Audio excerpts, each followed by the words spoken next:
this country needs.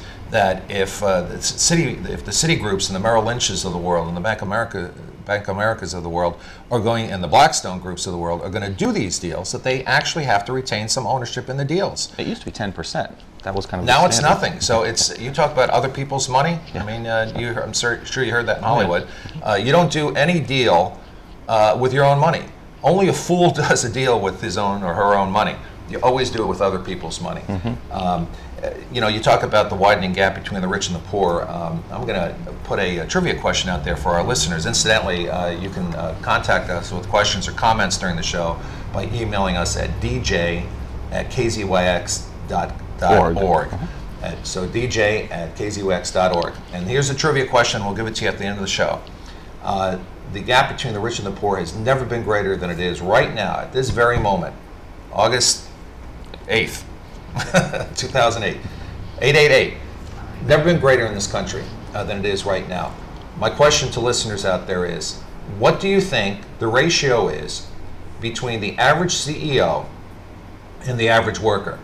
So if the average worker makes $1, how much do you think the average CEO makes? Well, in Mendocino County, I think it's about 5 to 1. 5 to 1. But okay. So what do you think that ratio is? And at the end of the show, we'll give you that answer, and it's shocking, and I don't know what it takes to shock the American public out of apathy and willful ignorance, but it's got to happen if we're to save our country. Before we get on to Mr. Slocum, I want to get into an area of Jay's expertise, and it's called it's in the area of botnets and how the Russian mafia has hijacked many computers throughout the world, and what that means. When we talk, this show is about the truth about money. What does that mean? What are the repercussions for world governments and world business? The story is that a criminal gang is using software tools normally reserved for computer network administrators to infect literally thousands of PCs in corporate and government networks across the world, with programs that steal passwords and other information. And this new form of attack indicates little progress has been made in diffusing a threat to botnets, or networks of interconnected computers, that criminals use to send spam, steal passwords, and to do other forms of damage.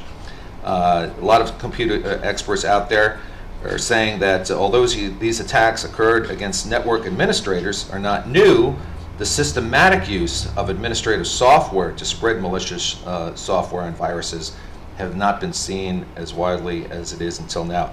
Now, I can go on and on about this story. Jay, what are the repercussions for us? Some of the issues that people don't understand is that you can have viruses and Trojans sitting on your machine that do nothing to your machine. That they don't lock up your machine and erase files and do all this real harmful stuff that you could see, that you go, oh, my machine's broken, and you bring it to Johnson IT Group to fix.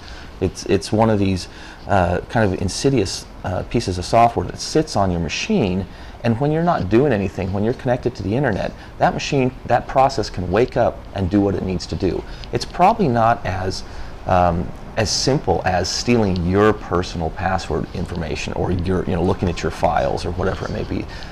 Hackers don't care about that. What they do is they use your computer to hack into other big networks like financial institutions. So they'll get, say, a botnet of 100,000, 500,000 computers together, and what they'll do is they'll have software that hits a certain IP address, say Citibank's main servers or main login screen, and then they'll run either denial of service attacks, where they do stack overflows and just hammer the machine so hard that the memory gets full, and then they can sneak in the back door, or they'll just do crackers. They'll run dictionaries on passwords and try and hack in that way.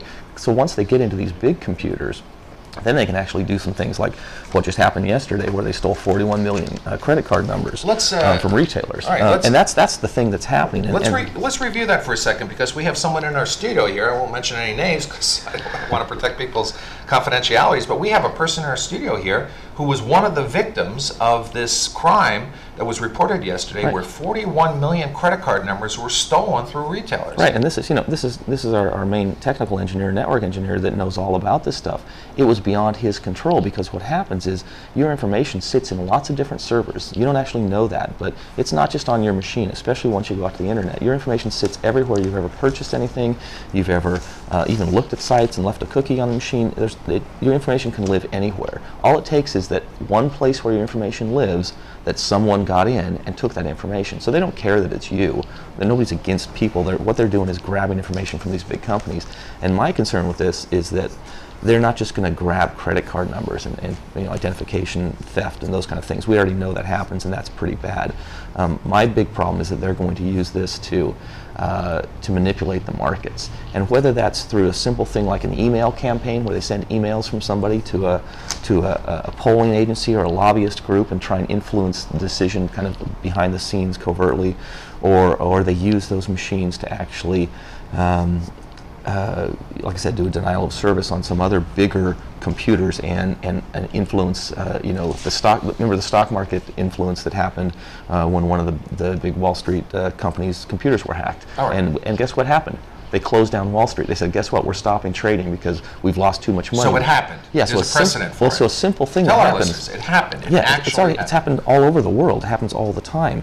In fact, when I was working at the county, we stopped many Russian hackers and Ukrainian hackers. In fact, on one of the social services machines that my department had no control over, they had actually had, I believe, a Taiwanese hacker had a Trojan sitting on that machine that was just sitting there in social services network because the administrators there didn't really understand what they were doing. It continues today. It's still kind of that same paradigm, which is one of the reasons I left the county. Well, I got some bad news for you. They're no longer in Russia or the Ukraine. The server for all these botnets was actually in Wisconsin. Well, before they were busted. The other thing is, it can be any server. See, the thing about botnets is they're kind of like a neural network of machines that can kind of change and mutate and go wherever they need to find information and sit on different servers and stay one step ahead of anyone that could ever track this kind of stuff. And just recently at DEF CON, just last week, the Black Hat convention, one of the key kind of gray hat hackers, one of these black hats that's turned neutral, so to speak, revealed that the DNS exploit is actually worse than anyone has ever thought, and they rolled that out. And now there's people banging on DNS. DNS is kind of, domain name services, is kind of the backbone of how information gets routed through every single router in the world, basically. All right, so let's drill this down to the bottom line. What we have out there with these botnet terrorists, I'm going to call them terrorists and criminals, are crime organizations or criminal organizations that will literally infect hundreds of thousands, if not millions of computers with software that almost act as an army of silent soldiers. They call it a zombie army, yeah. All right, zombie army, waiting for an order from their commander to just hijack the system. Now, hijack the system could mean government computers. It could mean the computers on Wall